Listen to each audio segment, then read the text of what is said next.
धन्यवाद।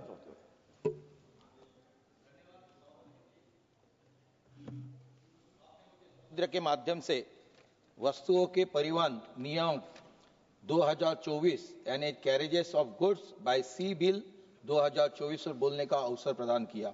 ये विधेयक भारत के समुद्री व्यापार विधि और अंतर्राष्ट्रीय मानकों की दिशा में एक महत्वपूर्ण सुधार है। यह न केवल पूर्व स्वतंत्रता काल में अधिनियम की जगह लेता है, बल्कि हमारे समुद्री कानून को 21वीं सदी की जरूरतों में अनुरूपी बनाता है। मैं इस अवसर पर सबसे पहले भारत सरकार और माननीय प्रधानमंत्री श्री नरेंद्र मोदी जी का धन्यवाद करता हूं, जिनके नेतृत्व में पिछले एक दशक के बंदरगाह और समुद्र क्षेत्र में अभूतपूर्व प्रगति हुई है। भारत का समुद्री क्षेत्र जो वर्षों तक अपेक्षित रहा, आज वैश्विक प्रतिस्पर्धा में अपनी पहचान बना रहे। पिछले 10 वर्षों में हमारे प्रमुख बंदरगाहों में कार्गो हैंडलिंग क्षमता दोगुनी हो गई है। वर्ष 2014 में ये 800.5 मिलियन टन प्रतिवर्ष यानी प्रतिवर्ष थी, जो मार्च 2024 तक बढ़कर 1630 मिलियन टन पर ईयर हो गई है। अब तक 98 पोर्ट आधुनिकीकरण परियोजना की पूरी जा चुकी है, जिनमें 32,000 करोड़ रुपए से अधिक का निवेश हुआ है और उसमें 230 MTPA से अधिक की अतिरिक्त वार्षिक पोर्ट क्षमता प्राप्त हुई है। माननीय पंतप्रधान जी द्वारा वाधवन बर्डन के पोर्ट के बारे में जो आधारशिला रखी गई है, जो भारत के समृद्ध और पोर्ट अवरचना विकास में एक महत्वपूर्ण मील का पत्थर हुआ है। ये परियोजना लगभग 76,000 करोड़ रुपए की लागत से तैयार की जा रही है और विशेष रूप से महाराष्ट्र राज्य के लिए अत्यंत लाभकारी सिद्ध होगी, जिसमें पश्चिमी भारत में आर्थिक विकास और लॉजिस्टिक क्षमता को अभूतपूर्व गति मिलेगी। राष्ट्रीय जलमार्गों के माध्यम से कार्गो वॉल्यूम 2022 में 108 मिलियन टन से बढ़कर 2024 में 133 मिलियन टन हो गया है। इसी प्रकार तटीय टन भार 2022 में 260 मिलियन टन से बढ़कर 2024 में 324 मिलियन टन हो गया है।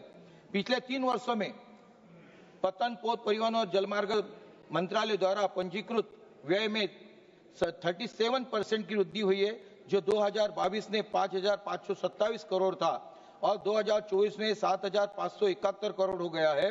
इसी अवधि में सकल बजटीय सहायता में 54% की वृद्धि हुई है, जो 2022 में 1,099 करोड़ थी, आज 2024 में 1,688 करोड़ हो गई है।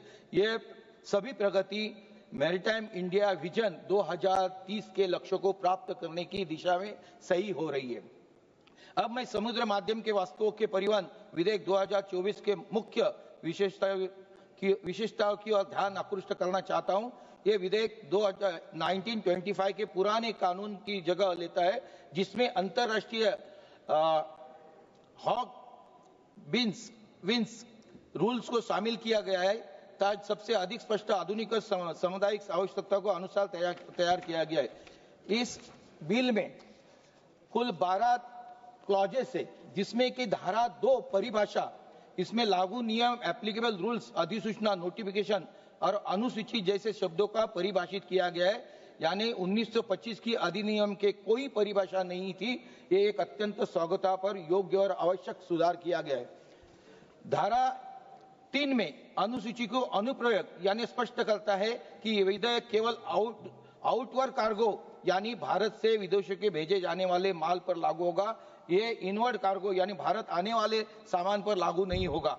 धारा 4 में जलयान की समुद्र योग्यता के लिए पूर्ण उत्तरदायित्व है। इस धारा के अनुसार यानी कैरियर पर जहाज की पूरी तरह से समुद्र योग्यता की कोई प्रत्यक्ष या पूर्ण जिम्मेदारी नहीं होगी, केवल उचित परिश्रम की अपेक्षा की जाएगी, जो अंतरराष्ट्रीय नियमों के अनुसार होगा।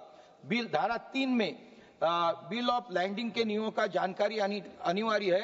हर बिल ऑफ लैंडिंग में यह स्पष्ट रूप से लिखा जाना चाहिए आवश्यक होगा कि इस विधेयक का अनुसूची के वर्णित नियमों के अधीन में इससे पारदर्शिता और कानूनी स्पष्टता सुनिश्चित हुई। Thank you chairman sir.